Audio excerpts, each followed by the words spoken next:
Denzel's first Oscar, because my man is playing chess, not checkers.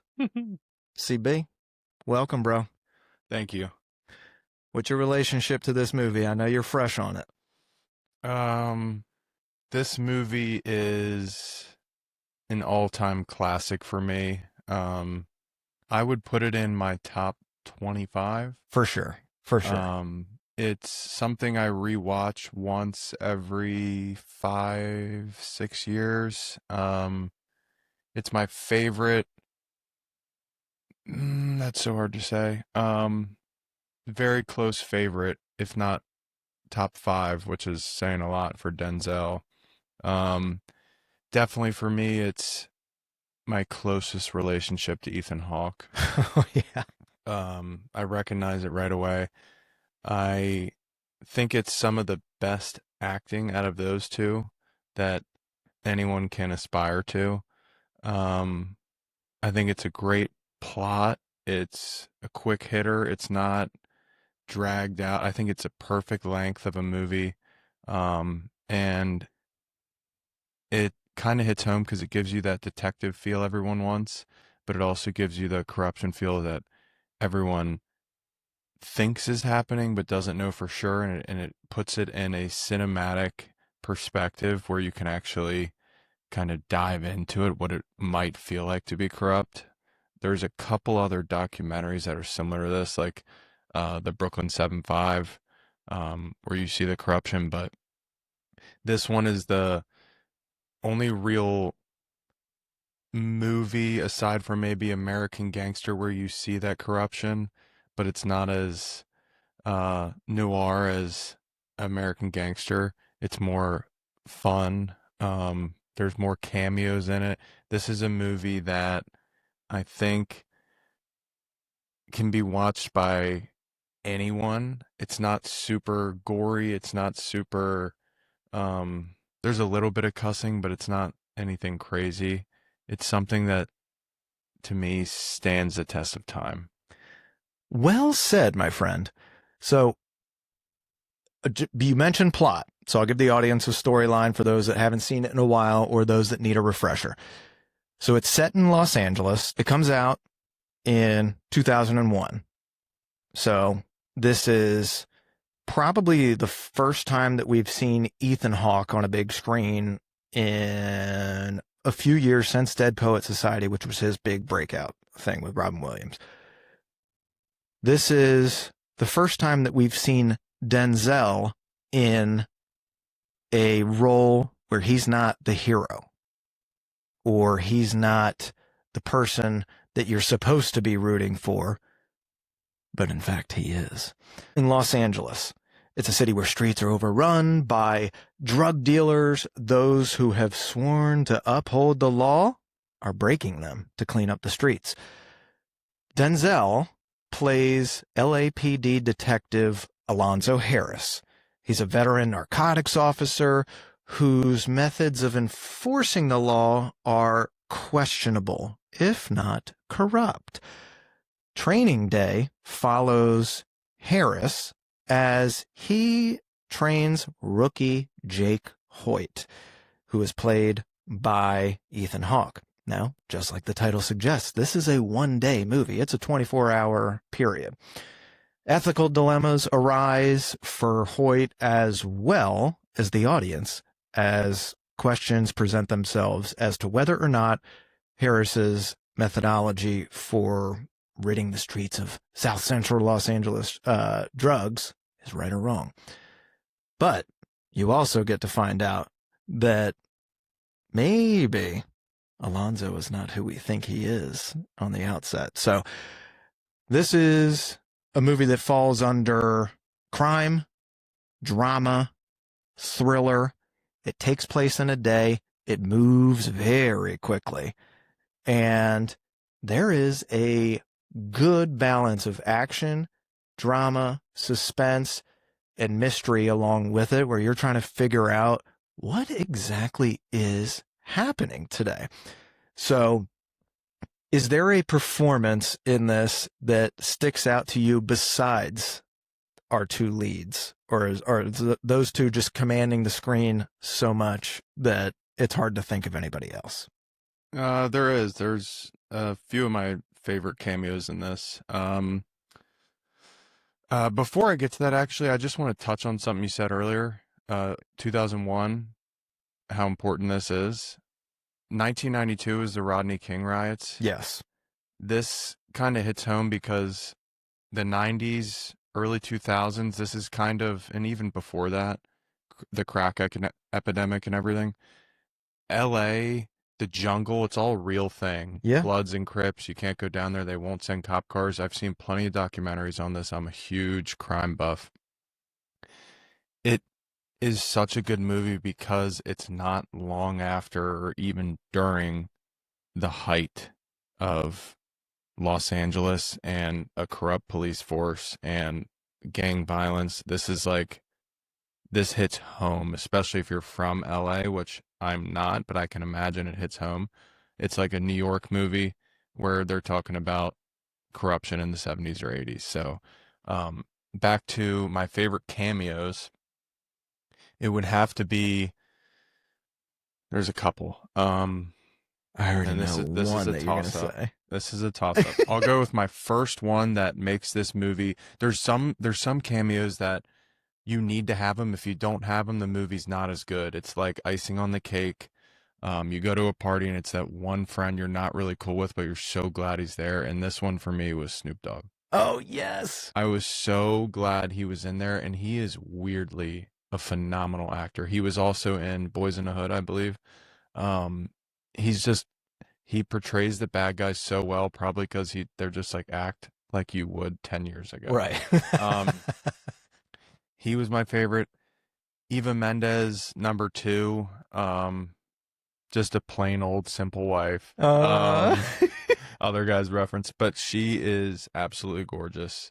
The Spanish twist. It's so weird that the jungle's like an all black Crip neighborhood, but like she's allowed in there, I guess. Or it's just weird that Denzel is in the very back there, like hiding from everyone because no cops will come there, but he's the only guy who can be in there, and she lives there with him. And it's just, I don't know, it's kind of weird, but it's really cool that Denzel speaks all these different languages. Like when he arrests Snoop and he's speaking Korean or whatever it was. And then with her, he speaks Spanish. He's just so cool in this.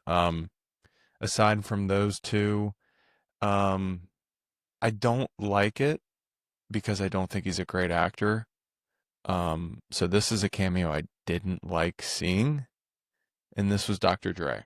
Okay, yeah. I would have rather that been anybody else. He's cool to see, but I don't think he's a good actor. I can't argue with that. We'll get to him later. But I would say, so the movie runs 2 hours, 2 minutes. Yeah, that's what it is. Yeah, it's pretty like, but it is fairly nonstop. There's really not lull. The slowest part of it is like the very beginning where you're getting introduced to Jake and his baby and all that stuff. Yeah. So, another thing, this came out in 2000 after September 11th attacks, which I think might have stunted some of the original praise that the movie would have gotten, but it still ends up doing very well. It had a $45 million budget, and it grossed almost 105 million worldwide. Pretty good. 22 million opening weekend, which was October 7th. So not bad for the timing, considering everything else that was going on at the time. There's, as you said, there's a lot of languages in this movie too, which is interesting. So you get English, you get a little Russian, you get a little Spanish, you get some Korean, and you get some Greek thrown in there too. It's got a lot of elements to it that are different than a lot of the other movies that we've reviewed. Because usually if we're going to review a movie and it's got cops in it, it's probably a buddy cop kind of movie, or there's a big case that they're trying to solve. That's not the case at all with this. the case that they're trying to solve, Jake is figuring out as he's going. He signs up there to be a detective. He wants to make detective. So he's got to branch out and start doing tougher things so that he can climb and ascend to that level. So he's going there with all good intentions, thinking, oh man, maybe I'm just getting my balls busted by a hard teacher. But turns out that as the movie progresses, you start piecing a lot of things together that Alonzo is making him do and telling him what not to do, and all the uncomfort or discomfort that Jake feels the whole time that he starts brushing off after, maybe the first like 45 minutes of the movie. It all starts coming back because the day progressively gets worse and worse and worse. And it's not exponentially worse. It's a linear progression, but it's also, he cannot come to terms with what he is seeing and what he is being asked to do and what he's been made to do, because it's against his moral code. And to see the corruption, I think we all have that little voyeur in us that wants to see the stuff that we've never experienced, or the stuff that we know is out there or we think is out there, but we're too afraid to go see it for ourselves. That's why we live in movies or live in TV. And he gets to see up close and impersonal how corrupt the LAPD, which has a history of corrupt, all the major city police departments have some kind of baggage with them, right? You can't have that many cops in a city that size and not have some kind of corruption attached to it. But to see it firsthand for him was eye-opening, and he didn't like it at all. No, and so he flips the script. I think one of the important themes of this movie, and it's one of the best sales pitches of all time. It's after the climax of the movie. They're in the car. Denzel's giving him a sales pitch. In order to change the game, you got to play the game, Jake. You got to get inside the game first, and then you can get to my level, and then you can change it. But the thing what ends up saving him is the one time he didn't play the game. Yes. And he saved the girl. Yep. And that's what ends up changing the game for him. And that was like full circle moment. Wait, this guy is full of crap. Yeah, he's full of crap.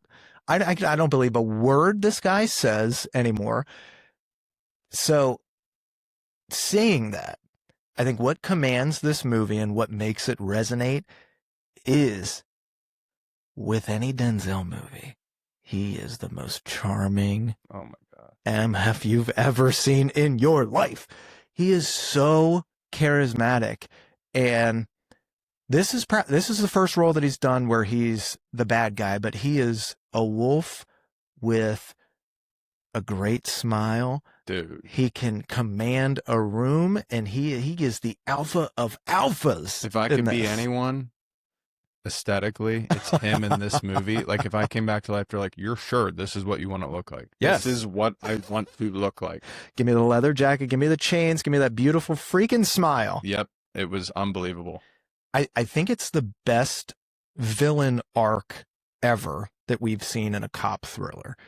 And like I said, most cop movies, we're trying to solve a case. We're trying to think of Seven. Think of, there's really not a whole lot. Maybe Copland might be the only one that I can think of off the top of my head where it's really trying to pursue corruptness within the police department. But that's not this. This is, I think what makes this movie resonate is it's so intimate, and it's not just these two guys, but for most of the movie, it's just these two guys. And so you get to put yourselves in one of their shoes. You're either one or the other. And most of us are going to be Jake. And we're going in there innocent, and we're coming out like, I've seen things that I didn't ever expect to see. And he finds out how much he's got in him throughout the day. Yep. And I think there is a strength in that average people can gravitate towards, because basically he was pushed to the brink and he had a choice. I can either fight back and put an end to this and stand up for what I believe in, stand up for myself, or I let him do what he wants to do. Yep. And he doesn't. And that can go the corporate world, that can go at home, that can go anything. I think that another movie that it's not a parallel to this movie, but it's the same immersion of what would you do in this scenario? Do you man up is End to Watch? Oh, yeah. I think that was like, what are you capable of? And that's more so actually two good partners fighting everything, but they still, when he takes the belt off and everything and he's not supposed to do that. He kind of goes bad for good. But that's what makes this movie so special is you actually get to be riding with the bad guy the whole time. The whole time. So I think that this is, when I'm doing the research for this movie online and I'm reading through stuff, there was one line that I saw that somebody wrote that stuck with me. And it was like, if Death Row Records had an LAPD, that is who Alonzo would be. He is that police department for that, which is totally true. But he is this monster that is cloaked in charisma. He's the final boss of all these. I would say, honestly, probably one of the most compelling American villains that we've seen. That's an anti-hero, because he's the only one that I can think of. There's more now mostly on television, not really so as much in the movies, but one of those villains that you're actually rooting for the whole time. And even when you figure it out and you're like, oh, I don't know if I should be doing this, but he commands that camera in such a way. I don't think anybody else can pull this off in the manner in which Denzel pulled this off. I don't think it's possible. Not Russell Crowe, not Al Pacino, not Will Smith. De Niro, definitely not Will Smith. I don't think anybody could have done this. It's also our first big time glimpse into Antoine Fuqua. So he directs this. And if that name is not familiar to you, he ends up doing the Equalizer franchise with Denzel, not the CBS one with, oh my God, Queen Latifah. Cut it out. He does, essentially handles all of Denzel's like action stuff after this. Incredible. Just the way that it's shot. I don't think there was anything that was, we've done at least one Denzel movie so far on this podcast. We've done Man on Fire. I don't know. We did Remember the Titans. I don't know if people remember that one. This is in a different vein unto itself. It doesn't have any kind of special camera work or anything like that. The cinematography is fine. It's not like, documentary style. I think what makes it special is just being in the car with those two guys most of the day. We in the office. We in the office. And then it's how Denzel delivers his lines. It's not so much what he says, although what he says is compelling. It's his delivery is always like, I just want to be around this guy and hear what he has to say at all times. I'm trying to think. This is one of two movies that this shows his range. He's usually quiet. You can't really tell his cultural background. He kind of speaks in an even tone, even accent. In this movie, you know that he's got a little hood in him. Yes. You also see this a little bit in American Gangster, but I think it's the only two movies where he uses the N-word. I think so. Yeah. In the rest of them, I don't think he doesn't ever like try to, like hone into, hood or he's always even. Like you can't really, he could blend in any culture. He could be Mediterranean. He could be anything. And in this movie, he's from the jungle. And he does a great job of representing what we perceive to be that world. Yes. And it's also funny too, because like Denzel is a New York guy. Mm-hmm. He grew up in, I want to say Brooklyn or Queens. And so is Ethan Hawke. I think he grew up in the burbs, so somewhere in around Connecticut, I think. So he had to train in. But they're both New York guys playing these LA cops. And so I think there is a grit to New York City that LA doesn't have. So having those two characters bring that to the West Coast, or two actors, basically enveloping those characters. They became them and did it so freaking seamlessly. I think the cameos in this, there's a lot of people in here that you're like, I know that guy, or I feel like I've seen that face before, or I could totally see that. Like everything about it is believable too, which is scary. So when you think about it, it's the guys that play the other corrupt cops, save Dr. Dre. The guy is, oh my God, he's the bad guy in Mask. Yeah, he is. Also the three wise men. The three wise men. You've seen them before. 100%. You've seen them all before. You have Eva Mendes, who is an absolute 10 out of 10 times 10. I mean, Jesus. Ryan Gosling, love you, brother. Yeah, dude. Way to go, pal. And she's in it for 3 minutes. Also, the Trace gang. Yes. The guy, I forget his name, Mugliani, or I got it right here. He's almost in every single movie as the Spanish guy. Are you surprised it wasn't Danny Trejo? So, but this guy and Danny Trejo, they're in every movie. His name's Noel Guglielmi. Yes. He's in and he's so good. He's in funny movies. He's in serious movies. The only guy I was surprised not to see is the one from, what's the movie where the guy gets imprisoned that I always bring up, and it's, he's the Passion of the Christ. Oh, Jim Caviezel? Yes. What's the movie where he fights the guy on the beach? And he's in prison, and his best friend knows his life. Count of Monte Cristo. Okay, so that guy on the beach that he fights is, yes. I'm surprised he wasn't in here. Luis Guzman. He's amazing. Yes. Dude. Guzman's in a ton of stuff, but him and like John Leguizamo kind of make me laugh so much that I can't see them in a role like this.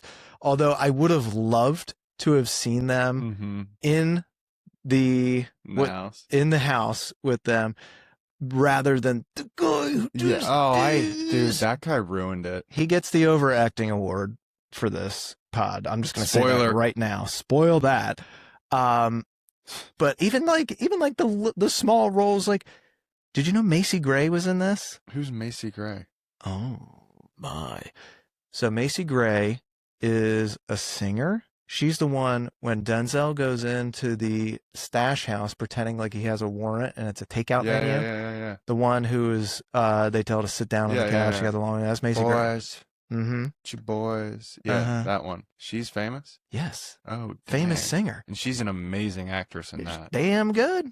Plays that perfectly. Amazing. So she's in it. I mean, we already talked about our boy Snoop.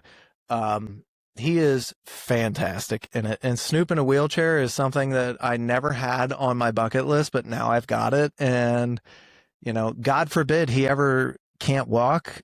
He would be just fine in a wheelchair. He makes being in a wheelchair cool. Oh my God. All right. Let's get into scenes. Okay. The diner intro. Power dynamic is set instantly.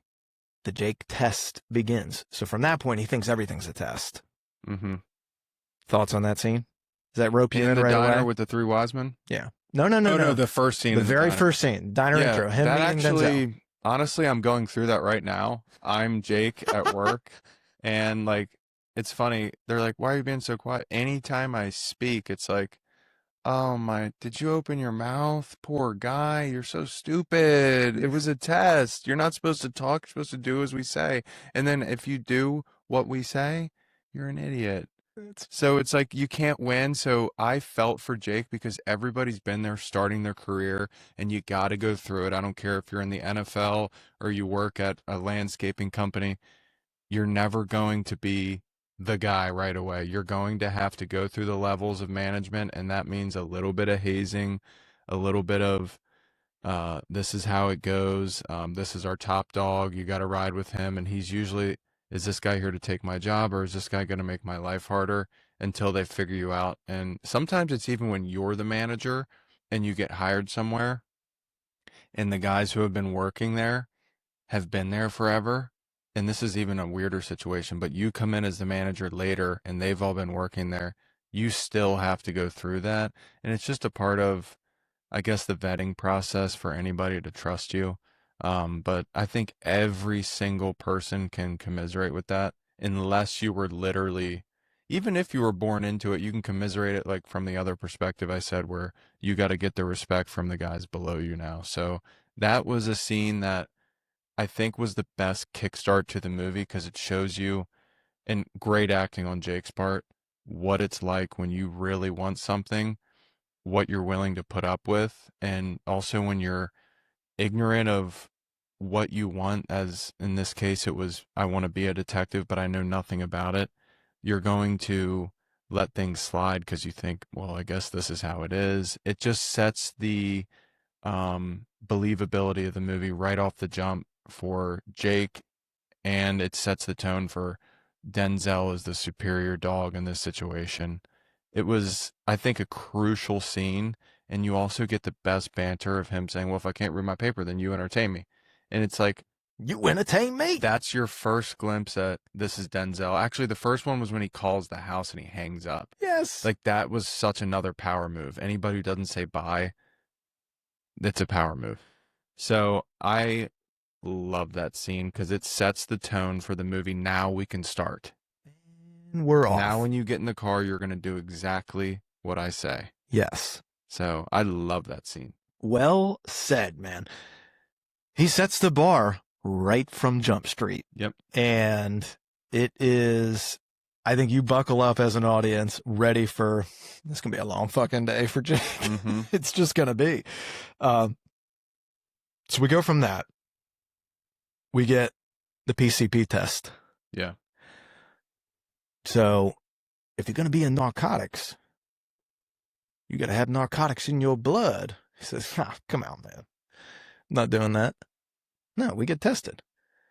Captain's on our team. Gives us a week notice before we get any kind of test. Why don't you go ahead and hit that, son? He's like, are you serious? Dead serious. I mean, no, right? No. Yeah. He's trying to do all the right things. All the right things because you think it could be a test. Like, I'll just say no. And then he gets yelled at with a gun to his head. That's right. And then he's like, oh my God, okay, fine. Just give it to me. Give it to me. Fine. So he takes it and he doesn't know that it's PCP. He thinks it's just marijuana. Yep. When's the last time you smoked marijuana? Maybe in high school. And then he's like, oh my God, what is in that? Starts seeing things. He's like, ha ha, you just smoked PCP. But he gives it about 5,000 nicknames. Dude, this is the other thing that made it so real for me. Like this first car scene, back to the diner. This is the part I love the most about the whole movie. Ethan Hawke's acting as the new guy trying to blend in. I don't think anyone else has done it this well. The scene in the very beginning in the car when he was like, so why'd you want to be a police officer? Why do you want to make detective? Why do you want to be in narcotics? And he's like, well, so I can help the community and get, why do you want to be in narcotics? Yep. And he actually laughs. He's like, yeah, why do you actually? And he's like, I want to make detective. And he's like, okay, that's a real answer.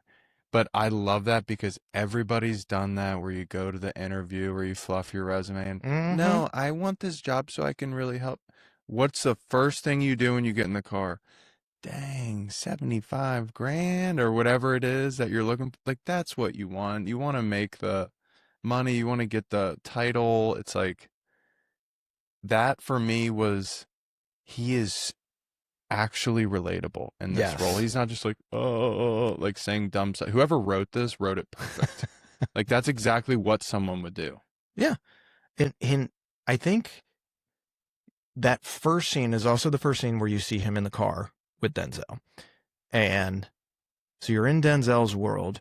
He's already set the tone at the diner that it's my way or the highway. And he does threaten him with a gun to the head, smoke this or you're out. And you can get out of my car right now. You're done. You can go back to the beat, do whatever else you were working on. It's something that I think everybody struggles with. Like, I want to impress my boss, but I want to make sure that I'm doing what they want me to do and doing stuff that I'm comfortable with. And how do you find that balance, especially when you have somebody who is a real alpha who you can't really get a beat on at all as the new guy? And so he doesn't want to let him down. He doesn't want to disappoint him, but at the same time, he's like, I don't know. He said everything's a test, so I'm kind of like, I don't know what to do. So he ends up smoking PCP. Dude, it's the inner battle of wanting to impress without the expense of forgetting who you are, 100%. without the expense of throwing away your character. And I think you go through it with so many things, even a marriage.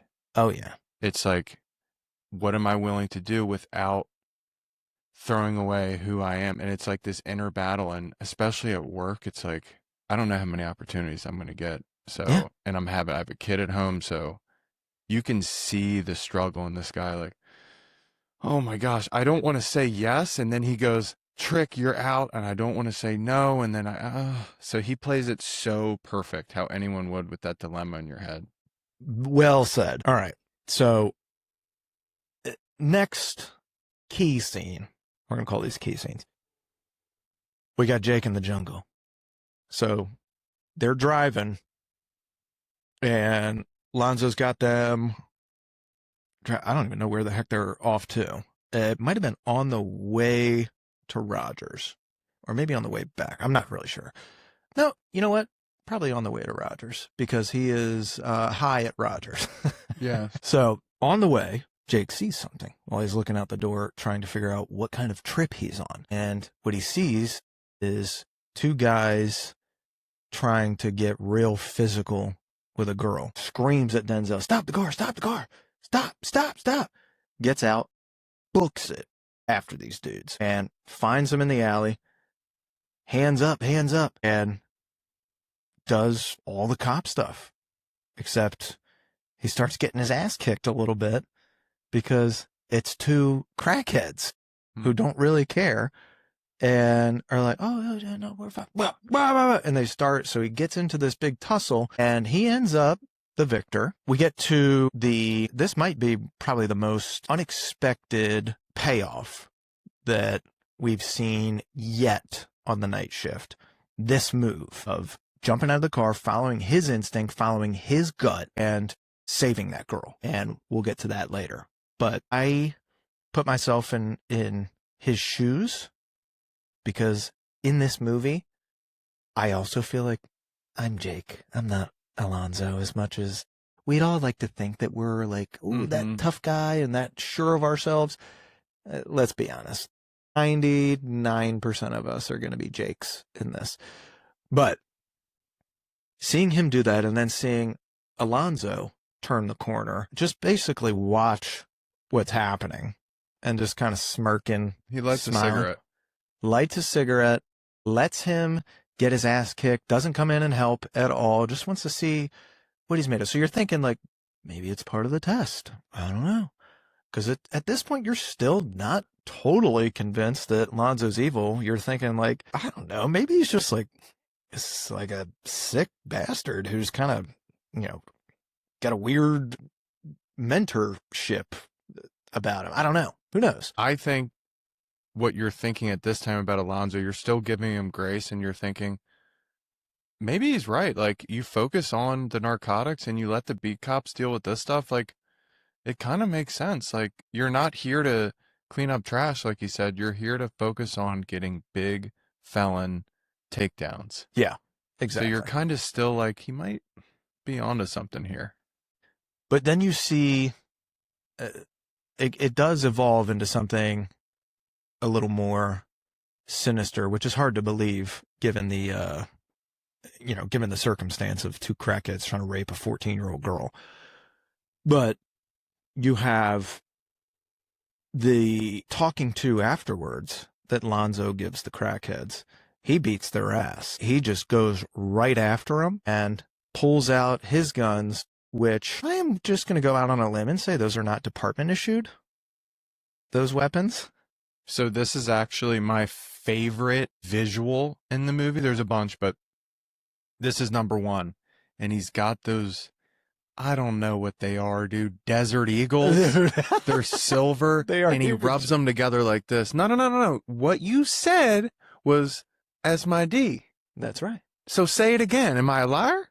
Or did you say it? And he's rubbing them together, and I'm like, oh my dude. When he rubs them and you get to like hear the of the metal, you're like, and these are big, and he looks so sick putting them in the sides, dude. He knows it too. He knows it. Yes, this is why you still love him at this point in the movie. Yes, because yet again, like the whole movie, he is commanding the room and commanding the screen. And so when he begins doing that and he just beats these guys down,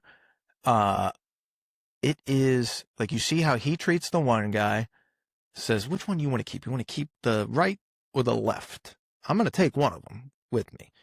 I'm going to shoot one of them. And then he just ends up punching him a couple times and guy collapses on the ground. Ethan Hawke had the other guy that he had the same opportunity to do something like that too. And that guy was talking all kinds of mad mess to him right afterwards. Let me out of here, you effing pig, and all this stuff. We like him young. Yeah. And then just turns his back and walks away. Keeps him cuffed though. And it's like, all right. That's also like a little foreshadowing. Lonzo's willing to do whatever he feels like doing and is good for Lonzo. Whatever, he's just impulsive, which is what the three wise men say at one point. Like, he's a hothead. He's impulsive. And then you get Ethan Hawke, who's a lot more calculated, but maybe in this instance, unknowingly so. But he makes the right decision, because we're going to get back to this scene later on. From here, we go to Rogers. What'd you think of our boy Raj? Well, one last thing on the last scene. Okay, go ahead. And this is a theme throughout the movie. I brought it up earlier. This is Wolf of Wall Street level. Alonzo is selling him the entire time on, forget everything you learned about what it is to be a cop. This is it. And he's like rubbing down the two crackheads as he has them down. And he's like, he's checking them. He got their money and stuff, $60 and whatever. And he keeps it. We're going to need that later. Yep. But he says, you want to go to jail? And they're like, I don't care. And he's like, you got somewhere to live? And they're like, no. And he kind of looks at him like, see, they want to go to jail. So by arresting them, it's not, he's always selling in this, dude. Yeah. He's even selling us, but he's selling Hoyt. You can see Hoyt kind of going, I mean, I guess I could he's see kind of right. Okay. So now they go to Sandy's. Yes. Okay. So when they get to Sandy's, Chaboy is cooked still when he gets in there. And at this point, you're wondering kind of who Sandy is, because they dap up, and him and Denzel dap up, and then they're kind of like, who's the new guy? And then Sandy says, I remember when you were that new. And you're kind of wondering, like, was Sandy a cop before? Because he remembers when Denzel was that you were like that your first, and Denzel was like maybe the first week, but that's about it. So you're kind of wondering who Sandy is, why he's important, but you know he's a player in this somehow, and somehow he has some sort of professional relationship with Denzel, whether it was on the corruption side or maybe he was in the force. You kind of don't know who he is, and he gives Jake the most weird story about a snail that no one understands, and even Denzel's like, I didn't understand. I don't even listen to that. I don't know what that was. And then Jake says something like, really what it's all about is smiles and cries. You can't let anyone control how many smiles and how many cries you have. And Denzel was like, damn, that was actually kind of, I think it's time to go. That was actually kind of good. but that's really kind of just setting the scene of Sandy's a mystery. You know he's a player, and he's in some way in cahoots with Denzel. They kind of have a drink and they leave. I think that's pretty much it. I mean, do you think there was something else there? So in the research, because I left every time I've seen this movie, I don't know, a dozen plus times, like start to finish. I've seen it more times than that, just jumping in randomly when it's been on cable. But in the research, I learned Roger is a corrupt, retired LAPD narcotics officer who becomes a drug dealer and close associate of Alonzo. So it makes you think. I remember, later on, Alonzo ends up going back to Roger's house and killing him and stealing a bunch of his money. I remember him leaving that scene with Jake, still shocked that Jake got back in the car with him to finish his training day. But Jake was like, and during that scene, Jake mentioned, you just shot your friend. That man wasn't my friend. That man is a drug dealer. I'd let him slide for year after year. He sold drugs to kids. Classic Denzel. Selling again. Selling. So then you kind of thinking like, damn, he's like, if he's telling the truth, okay, it doesn't justify, but I can see a world where maybe, but you just never know with Denzel because he's so good at selling that you don't know if he's telling the truth or not. So that is Roger's story, apparently. And then it makes you think, well, if that is true and he's got this big stash somewhere, what is Lonzo up to? Is he also of this same kind of ilk? He seems like he doesn't have any problem bending the rules for his benefit. So, let's see where this goes. And that it plants the seed, I think, later on, maybe like after they leave Rogers, plants the seed for like the first time. All right, something's up here. I don't know what it is yet, but I know something's going to happen. Well, I know it. And then it does. Because once they leave here, they go to that famous singer's house that you brought up earlier that I forget her name. Macy Gray. Macy Gray, shout out. They go to her house. They got the Chinese menu. They got the fake warrant. And you wonder, what was the whole point of this coming in here? First off, how did Denzel know who she was? Was this something I missed in the dialogue that Roger told him? This Sandy is Roger to me, Sandman Roger. Yeah.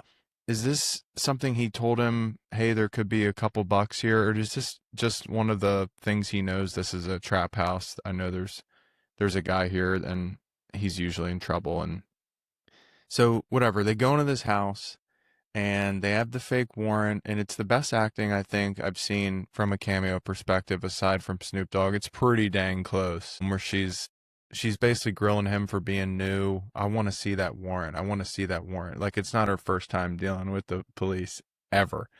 So she plays it so well. The boy there doesn't dap him back up when he was like, you're cool, right? You're cool. Hey, it's cool, right? Like, dude, it makes you kind of hate Hoyt there. You're like, yes. Dude. You're like, dude, trying too hard, You're man. trying too hard now.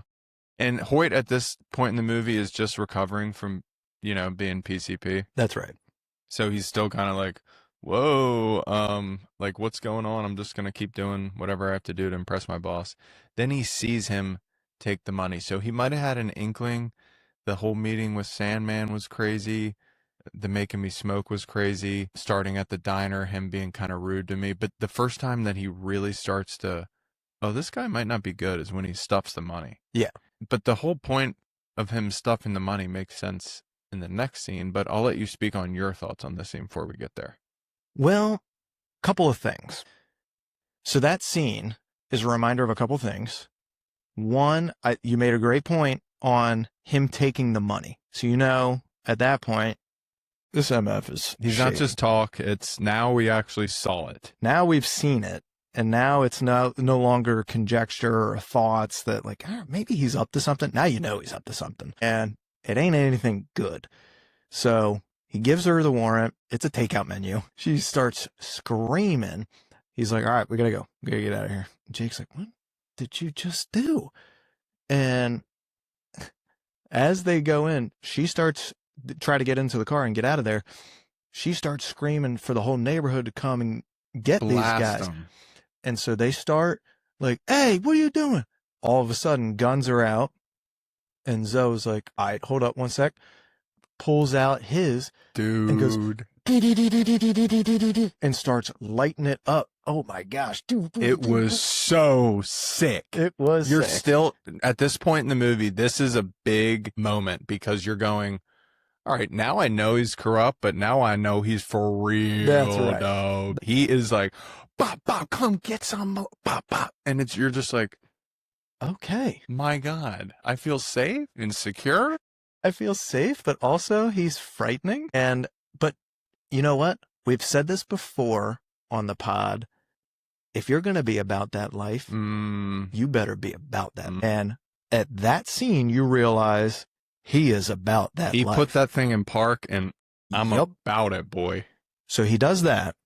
You also get an idea, again, this is not LA. It's not like downtown LA or South End, like a city hub. This is like neighborhood residential, but it's Compton. Yeah, this is Compton. And you get an idea like, oh, damn, we are in it. And all the dynamics at play with the different gangs, with the amount of kids that are exposed to this lifestyle, the entire economy of those neighborhoods feeds off of this drug trade. And it's sad and interesting and scary. And it's scary because not necessarily because of the drugs, even though I'm sure some people would have an opinion on that, but it's scary because of the what if. And you're going to have moments where somebody tries to rob the stash house. You're going to have moments where gunfire is going to be out and about, popping off left and right, and people are going to catch strays and stuff like that. So it was another reminder of the territory, of the environment, but also a realization that, okay, my boy is about it, dude. This is also for the audience. This is the epitome. This is the dichotomy of what makes this movie so good. You have the dichotomy of, this is Compton, this is danger. I'll probably never go here my entire life, but I hear about it on the news 24/7. And you have Denzel, who is a tough as nails, witty, one step ahead of you, also black guy, also wearing chains, also got double guns, also speaking the lingo. So you feel as the audience, it's so believable. It's not just some, Brad Pitt in this neighborhood where it's like, no, this he belongs in this neighborhood and he's not afraid. Like, hold on, let me put the car in park. You're like, you kind of love him because you're like, oh my God, this is believable as hell, because no one else could pull this off besides someone of this ilk. Yes. And it's a reminder too of the overarching theme of this, which is the street life and this idea of respect economy. Like, Denzel is going off robbing a bunch of people now because he needs to pay off a debt, because homeboy did something he shouldn't have done to somebody he shouldn't have done it to. And he is running out of time to pay off that debt. But move money aside, there is a respect economy at work here, and it is everywhere in this world, the drug world. And it comes with power, and you're really only going to get power through him. It would be the badge, and also being willing to be about that life, being willing to go the distance. And not everybody is able to do that. That's why he's got the respect that he does, and he can live where he lives, and he can do the stuff that he does, and he has the connections that he does inside, because he is ballsy. He's not loved. He's not liked at all. He's not loved. He's not liked, but he's not a foreigner. No. So that's what makes him scary, is he's from here. Yes. He's not that. We're not like some, oh my gosh, like they're crazy. He literally sleeps here at night. That's So right. he's the guy you got to be most afraid of because he doesn't even look at us with any like, oh my gosh, that guy's scary. He's like, no, No, I will put you away or I'll put a bullet in your head. that's right. We go back to Rogers. Now. No, we go to the diner to the Three Wise Men. Oh, yeah. So we go to the diner because what he stole, that 40K, is to pay for a warrant that he needs. So at the diner, he meets with the Three Wise Men, who are, one's the DA. Yep. One is the shooting investigator, and one is the grand theft.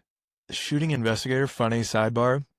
It's Tom Berenger, who is I've seen him. the original sniper or shooter or whatever. Continue. So they go there.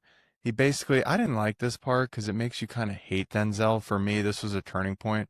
Go sit in the booth and shut up, or like get away from us. And Yep. then you're kind of like, all right, well, that It's was like, let the rude. adults talk. Yeah, it and was like, go that sit was at the rude. kids' This table. guy's obviously an adult. Like, they keep saying he's young, but he's got a goatee and like, he's got wrinkles. Like, he's not young. Like, they kept making him seem like he's 19, but he's not. No, it's the oldest 19-year-old I've ever seen. But anyways, it's weird they make him sit far away, but far away is 3 feet, and he's listening to the whole thing, like looking over, and he hears everything. But what he gets to see is, okay, well, these guys are all my superiors, and I can tell it's almost still selling because you see that, oh, maybe I'm wrong. Like, maybe there is some back play here, some back channels behind what's supposed to be, what's actually fed to us in the news and the reporting. But what really happens behind the scenes is a little shady. Maybe I'm okay with it. Maybe I'm not, but they are my superiors, so I kind of am okay with it. It's a weird thing here in this scene, but you get to see when they get in the car afterwards, because Denzel asks one of the Three Wise Men who's driving, and he says, my car. And he puts the money in the back of the car, and then he gets in and he sits next to Ethan Hawke, Jake, and Ethan Hawke says, what was that all about? Like, what are you paying him for? And he's like, do you really want to know? And he's like, I want to know. And he's like, even warrants aren't free. And he's like, I didn't want to know. I didn't want to know. And then from there, they have the money for the warrant. Then they go back to Sandman's. Yep. And wow, what a startling reveal we get at Sandman's. So prior to going to Sandman's, they meet the whole team.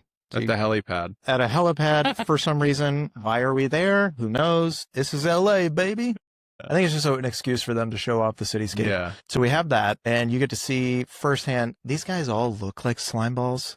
So it's like your classic, like, all right, Jake, this is the team, and the team's like, whatever, dude. Yeah. We don't care about you. Just stay out of our way. Blah, blah, blah. JB. Like, okay, JV, back off. And he's like, I mean, God, there's nothing I can do right today. So we go to Rogers. We're back there. We talked about the scummy, guys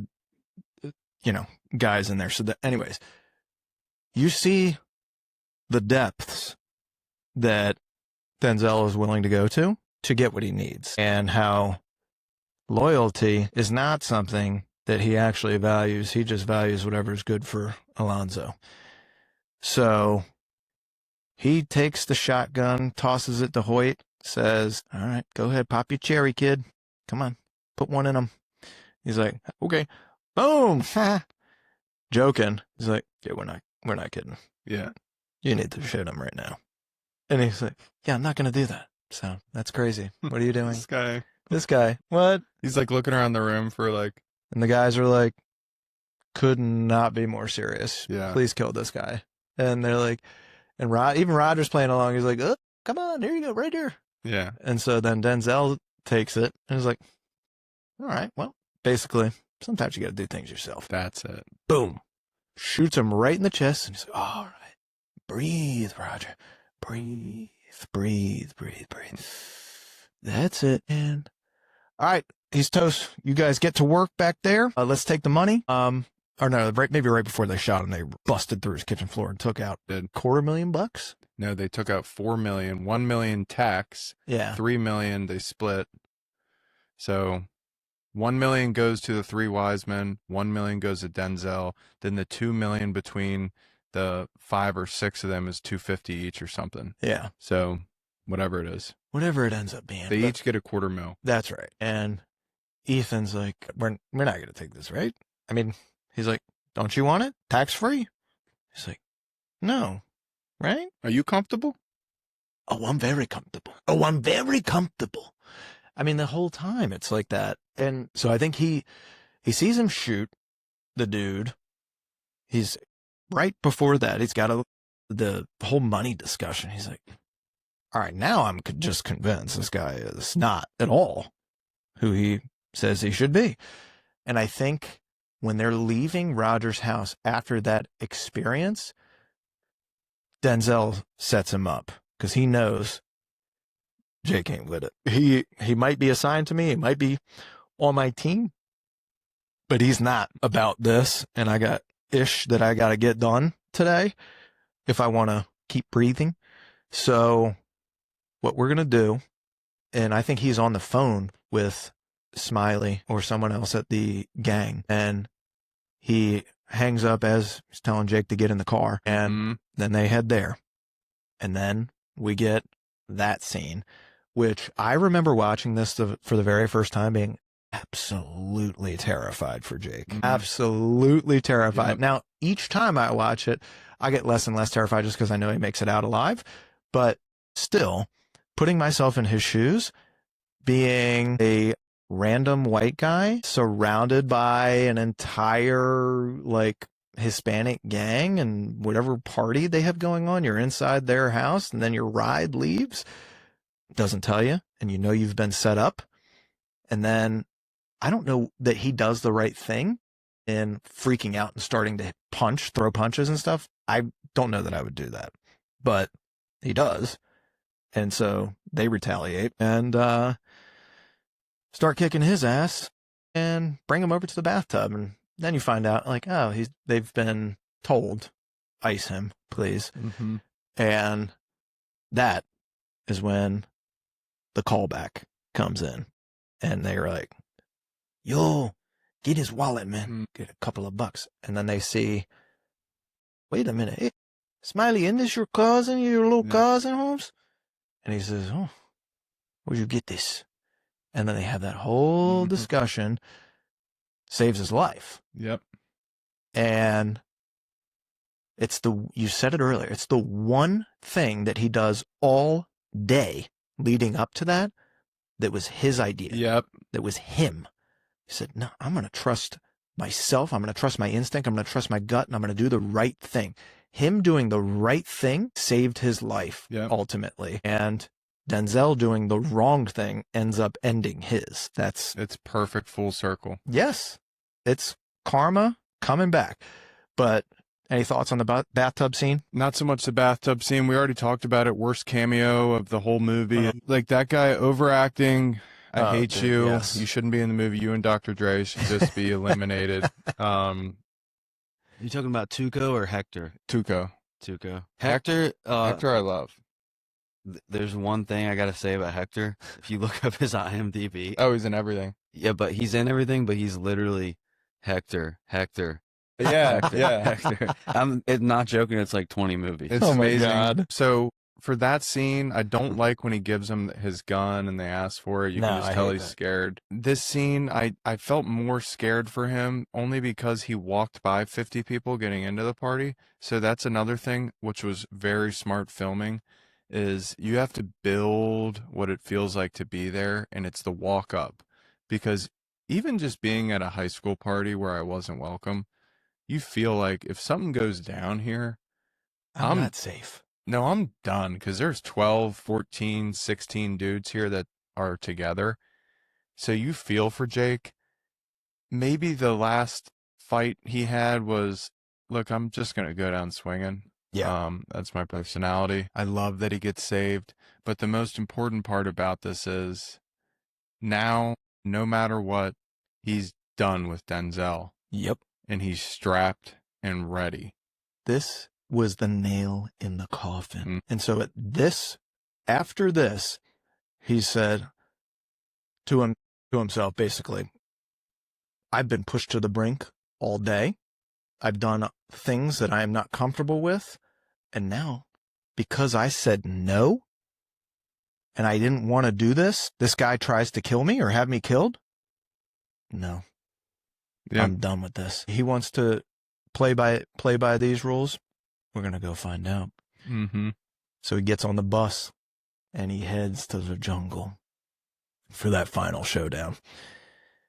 It is one of the best scenes in movie history. It is one of the best monologues in movie history after all the action takes place. And it is probably the best redemption that Jake could have gotten at that time. And to watch it all unfold the way that it did with the neighborhood backing up Jake after knowing all the stuff, it's because, you know what it was?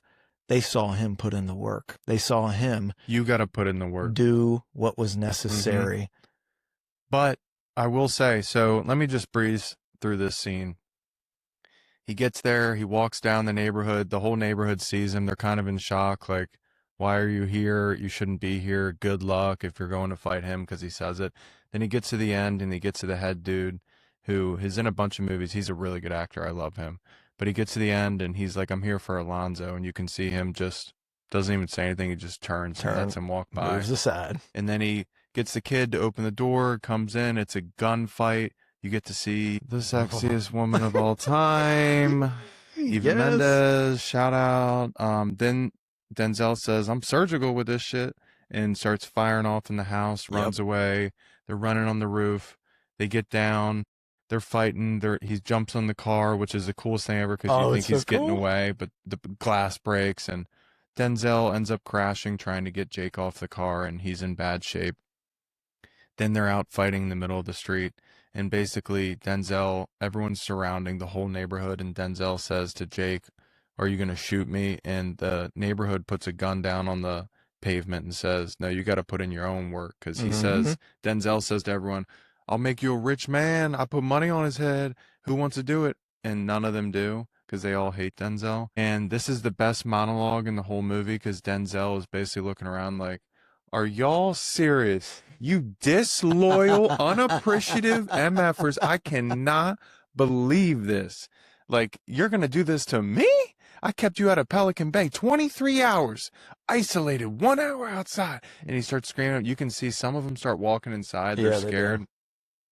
Then he goes to pick up the gun, gets shot in the ass, and he freaks out like, oh my God, you actually shot me. And you think and you're hoping that Jake shoots him.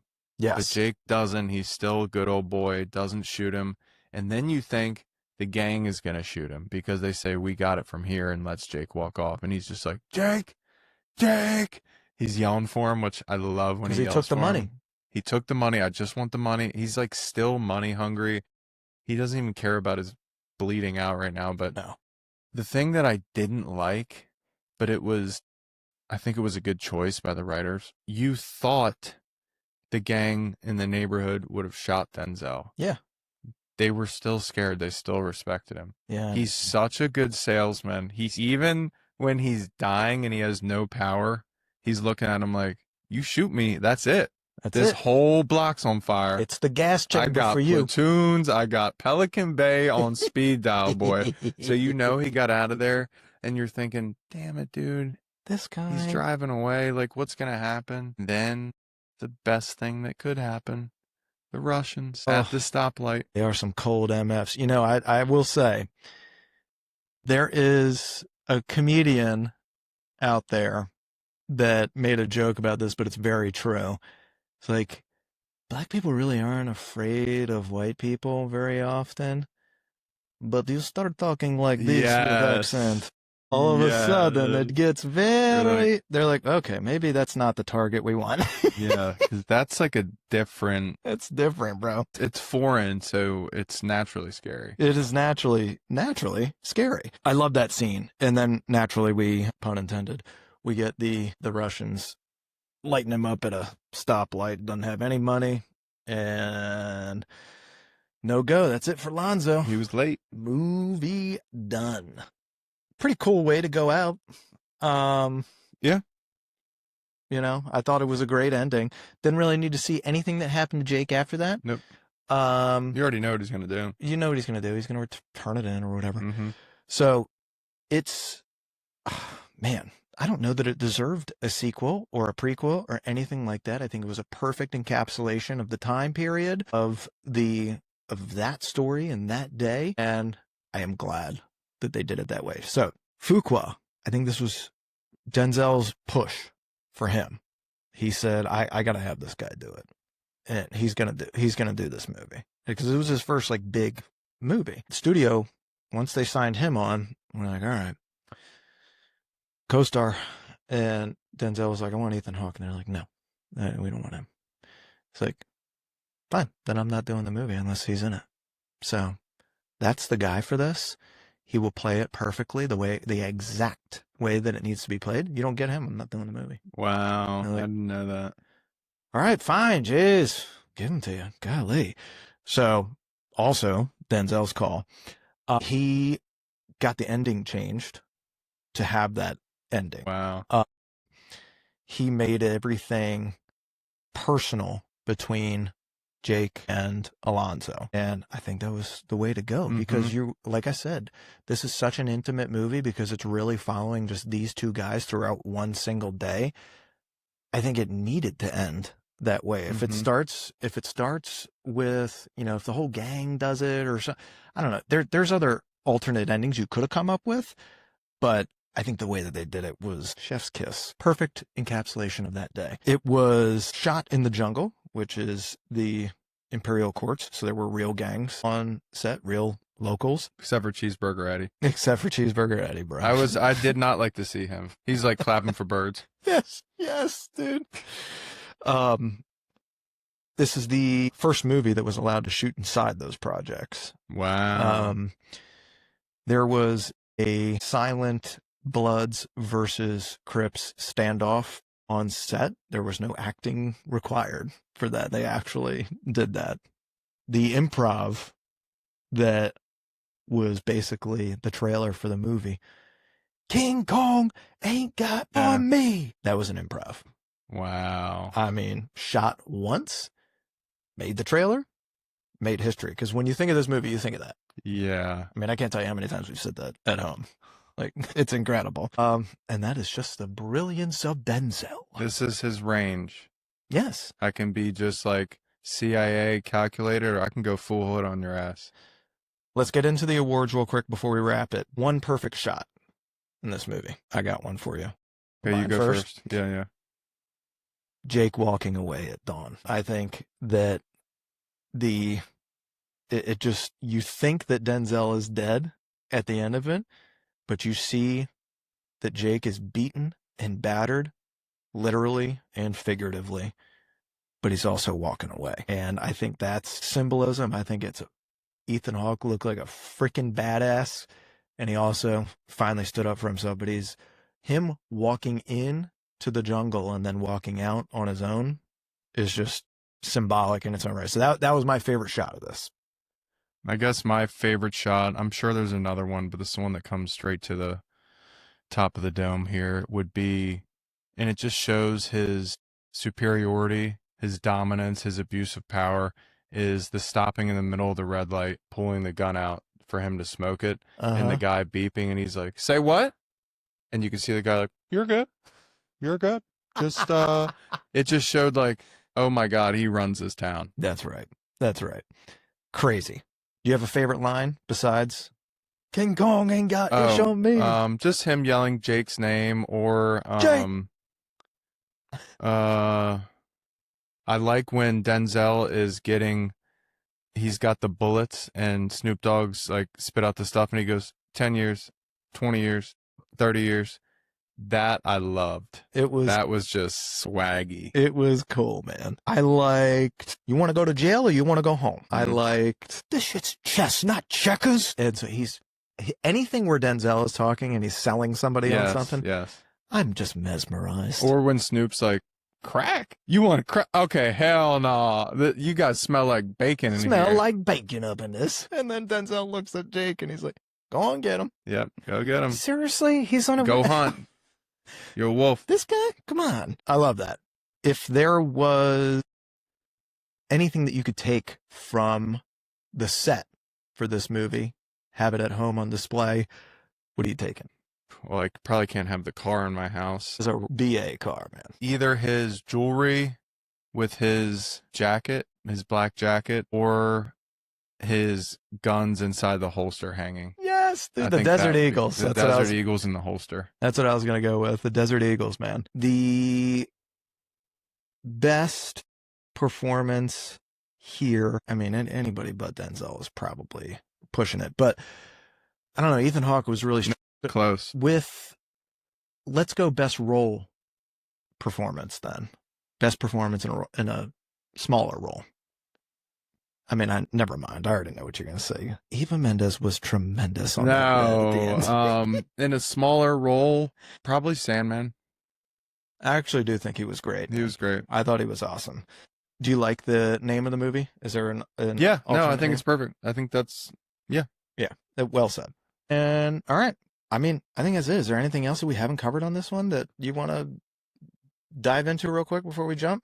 Can't say that I do. All right. Sweet.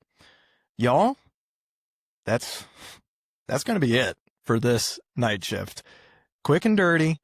We did Training Day, covering Alonzo Harris, the Stephen A. Smith of bad guys. That is exactly who He is the Stephen A. Smith of bad guys. Ooh, he talks like he's one of us, but he's really not. We all know. Oh my God, he's the only villain who gets killed and still wins the movie. This man can do no wrong. I love Denzel. Ethan Hawke, phenomenal in this. So if you're an Ethan Hawke fan, great movie for you. You've probably already seen this a million times, but go see it again. If you need something really to uplift you this holiday season, it is a doozy. That's going to be it for the night shift. We are clocking out right now, and we'll catch you next time. Hopefully give you something nice and interesting. And just remember, King Kong ain't nothing on